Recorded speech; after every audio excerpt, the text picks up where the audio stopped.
தற்பொழுது 17 அல்லது 18 வாரங்களை கடந்து சரிகமபா நிகழ்ச்சி சென்று கொண்டிருக்கின்றது. சபேசன் வெற்றியாளராக பலராலும் பார்க்கப்படுகின்றார். அவர் பெஸ்ட் பெர்ஃபார்மன்ஸை கொடுத்து வருகின்றார். கோல்டன் பெர்ஃபார்மன்ஸ் பெற்றிருக்கின்றார். பலவேரும் சபேசன் வெற்றியாளர் என்று வாழ்த்துக்களை தெரிவிக்கின்றார்கள். பல வாழ்த்துக்கள் அவருக்கு குவிந்த வண்ணம் இருக்கின்றன. மக்கள் ஆதரவும் புலம்பெயர் தமிழ் பேசும் மக்களின் ஆதரவும் வெளிநாடுகளில் இருந்து அவருக்கு கிடைக்கப்பெறுகின்றன.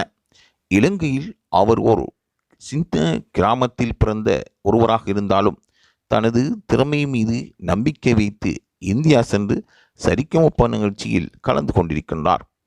ஆனால் அவர் பாடுகின்ற ஒவ்வொரு பாட்டும் பெருமதி மிக்கதாகவும் வாரத்துக்கு வாரம் அவர் கோல்டன் பெர்ஃபார்மன்ஸ் பெறுபவராகவும் நடுவர்களின் பாராட்டை பெறுகின்ற ஒருவராகவும் அவர் இருந்து வருகின்றார்.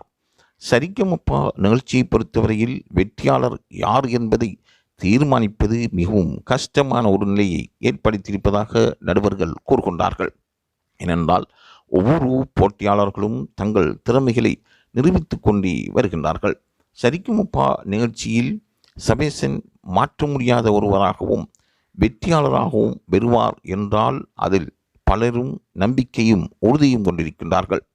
அவருக்காக பிரார்த்தனை செய்யும் அவரின் நண்பர்களும் அவர் நாட்டு மக்களும் அவருடைய உறவினர்களும் என்றும் சபேசன் டைட்டில் வின்னராக வர வேண்டும் என்று தனது வாழ்த்துக்களை தெரிவிக்கின்றார்கள்.